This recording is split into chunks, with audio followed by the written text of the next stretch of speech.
નમસ્કાર, હું છું વિક્રમ વકીલ અને તમે જોઈ રહ્યા છો હોટલાઇન ન્યૂઝ. કોમેડિયન અથવા તો જોકર કહીએ એ બરાબર છે જેના માટે શબ્દ એ કૃણાલ કામરા એ અસલ એને જે સાયકોલોજીકલ પ્રોબ્લેમ હોય એ રીતનું બિહેવિયર એને ચાલુ કર્યું છે. એક તો એને એકનાથ શિંદે વિશે એકદમ બીભત્સ વલ્ગર કહેવાય એવી એક કંઈક ગીતના ટુકડા જોડીને કંઈક કોઈક મુંબઈના એક પ્રોગ્રામમાં જે ગાયું અને ત્યાર પછી એનું પઠન કર્યું અને ત્યાર પછી જે વિવાદ થયો એને કારણે તામિલનાડુ ભાગી ગયો. તામિલનાડુ બેઠા બેઠા મોટી ડંફાસો મારે છે, હું કંઈક ટોળાથી ડરતો નથી, હું માફી માંગવાનો નથી. આ દેવેન્દ્ર ફડણવીસ ના રાજમાં કદાચ એને થોડો વખત બચેલો રહેશે, પણ જો યુપીમાં જો કર્યો હોતે તો બાબા યોગી આદિત્યનાથે એને બરાબર પદાર્થ પાઠ ભણાવ્યો હોતે. આ માણસ વર્ષોથી એક ન્યુસન્સ છે અને એ કોઈ એને કોમેડી પણ નથી આવડતી અને જોકર વેડા પણ નથી આવડતા. ખરેખર તો એક મોટો સાયકો છે, કારણ કે ભૂતકાળમાં એણે જ્યારે કંગના રાણાવતનું મકાન તોડી નાખ્યું હતું ઉદ્ધવ ઠાકરેની સરકારે ગેરકાયદેસર રીતે, ત્યારે એને મજા આવી હતી અને એને રમકડાના જીસીબી મશીન સંજય રાઉતને ગિફ્ટ કર્યા હતા. એ જ રીતે અર્ણબ ગોસ્વામી એકવાર પ્લેનમાં એની સાથે થઈ ગયો હતો, એટલો બધો અર્ણબ ગોસ્વામીને મેન્ટલી ટોર્ચર કર્યો હતો. આ માણસ વિશે આજે આપણી સાથે વાત કરશે જાણીતા પત્રકાર હિમાંશુભાઈ ભટ્ટ. હિમાંશુભાઈ, આપનું સ્વાગત છે. નમસ્કાર વિક્રમભાઈ, દર્શકોને ખૂબ ખૂબ પ્રણામ. હિમાંશુભાઈ, આપણો કામરા ફરીથી પબ્લિસિટીનો ભૂખ્યો જે છે એને ફરીથી ન્યૂઝમાં આવવા માટે આ એક ગતકડું કર્યું છે, એ ઓપન વાત છે, પણ એ દર વખતે બચીને નીકળી જાય છે એમાંથી. અને એક જે લોબી છે, જે ઇકોસિસ્ટમ છે, એનો આ મોટો ભાગ છે. ટ્વિટર પર વિજય પટેલે આખું એને બહુ લાંબા ડિસ્ક્રિપ્શન આપીને લખ્યું છે, ઘણા બધા થ્રેડ, કે કઈ રીતે આ ડીપ સ્ટેટનો એક ભાગ છે. કૃણાલ કામરા એને બહુ લાઇટલી લેવા જેવી વ્યક્તિ નથી. એ બહુ ગંભીર કાવતરાખોર છે. સ્ટેટ સામે અને રાષ્ટ્રવાદીઓ સામેનું મોટું જોખમ છે. હિમાંશુભાઈ, સ્ટેટ સામે, રાષ્ટ્રવાદી સામેનું બહુ મોટું જોખમ વિદૂષક નામે બધા છે. તમે જોઈ લો, આંતરરાષ્ટ્રીય વિદૂષક હોય કે રાષ્ટ્રીય વિદેશક હોય, વિદૂષક હોય, બધા જ રાષ્ટ્ર માટે, રાષ્ટ્રવાદીઓ માટે જોખમ છે. અને આ તમે જે કામરા બામરાની જે રીતે વાત કરી ને, એ તો ભાઈ રિપીટેડ ઓફેન્ડર છે. એને આ જ પ્રકારે દેવેન્દ્ર ફડણવીસ અને ભાજપના નેતાઓ વિશે બોલ્યો હતો. ભાજપના નેતાઓ તો કંઈ નહીં કર્યું, પણ અત્યારે જે સ્થિતિ ચાલી રહી છે, જે પ્રકારનો સંઘર્ષ આ કહેવાતા ઘેરા રાજ્ય અને રાષ્ટ્રવાદી તત્વો વચ્ચેનો છે, એમાં એ લોકોને એક પોઈન્ટ પ્રૂવ કરવો હતો, ઘેરા રાજ્યને, ડીપ સ્ટેટને, કે અમે વાણી સ્વતંત્રતાના નામે કંઈ પણ કરી જઈશું, તમારાથી કંઈ નહીં થાય. આ જે વ્યક્તિ છે ને, તેની સાથે પેલો મુનવ્વર ફારૂકી, હા જે બરાબર છે, સલમાન રાઈટ, ખાનનો એક શો જીતી ગયેલો, આ બધા એક જ ચાલીના છૂટા બટ્ટા છે. બરાબર છે. એ લોકો પોતાની જાતને અબાઉ ધ લો સમજે છે, કાયદાની ઉપર હોય એવી રીતે સમજતા. અને એટલે રાતોરાત ધૂમ દબાવીને તામિલનાડુ ભાગી જવું પડે છે ભાઈ. પાછો આવી જોઈએ મુંબઈમાં, ખબર પડશે એને.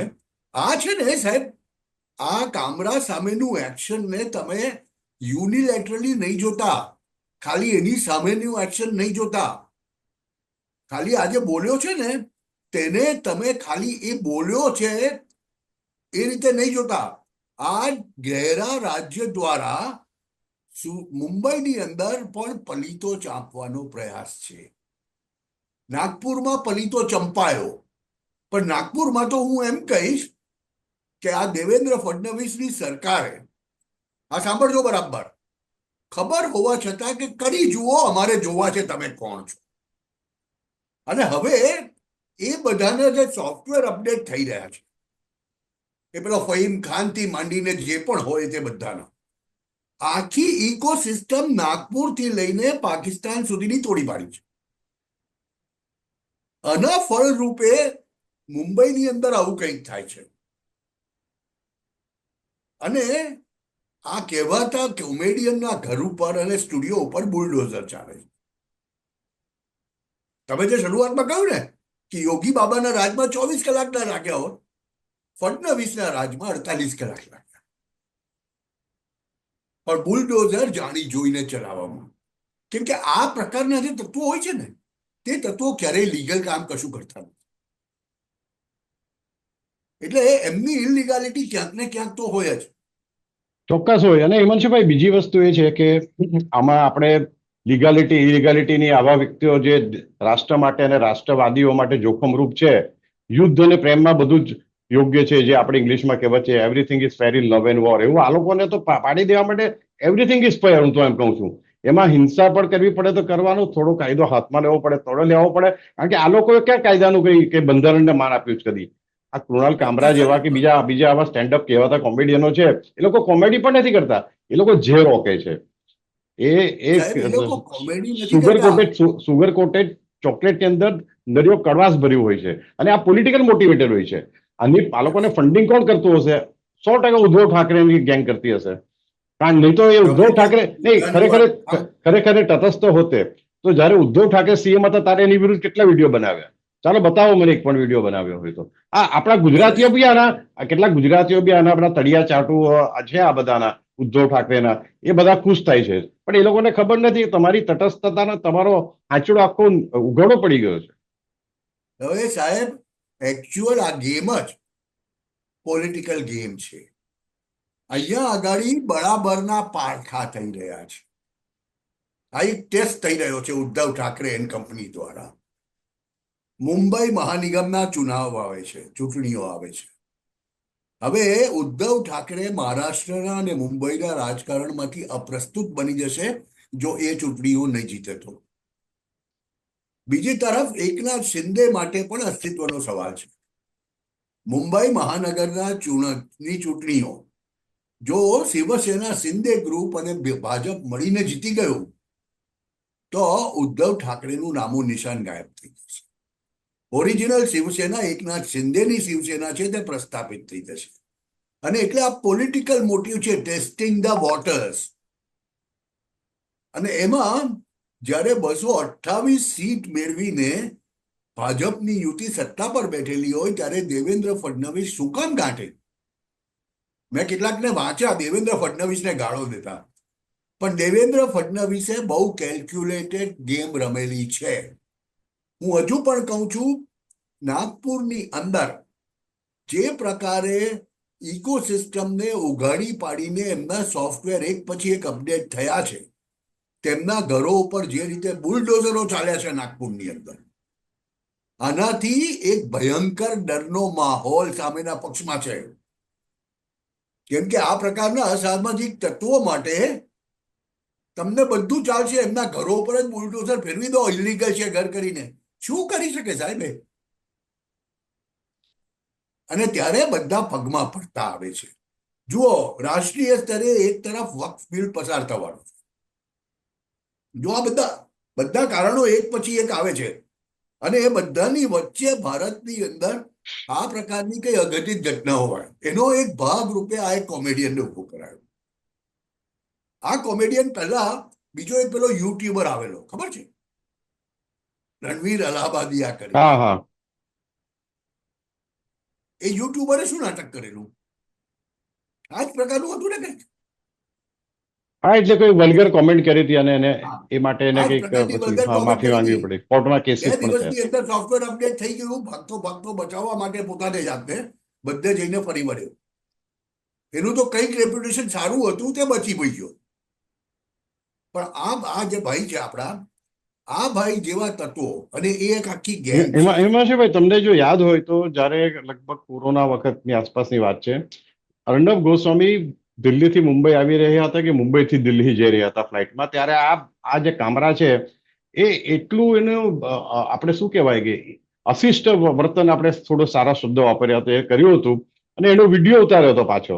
અર્ણબ ગોસ્વામી એકદમ કુલ મગજ રાખીને તટસ્થતાથી બેસી રહ્યો, એની સામે પણ નહીં જોયું, એના કાનમાં ઇયરફોન હતા, જે પોતાનું પિક્ચર જોતો રહ્યો મોબાઈલમાં.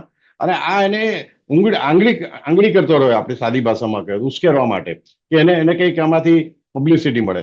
અને પછી બીજે દિવસે રિપબ્લિકની ઓફિસે, ટીવીની ઓફિસની બહાર ગયો, કંઈક જૂતા બૂતા લઈને કંઈક એને મારવા માટે ને આ બધા. અને આમાં શું છે કે એ લોબી છે, ઇકોસિસ્ટમ છે, એને મીડિયામાં પણ એવા કેટલાક તત્વો છે, કેટલાક સોશિયલ મીડિયા પર છે, આવો બધા આને એ લોકોને તમાશો થાય છે એમાં.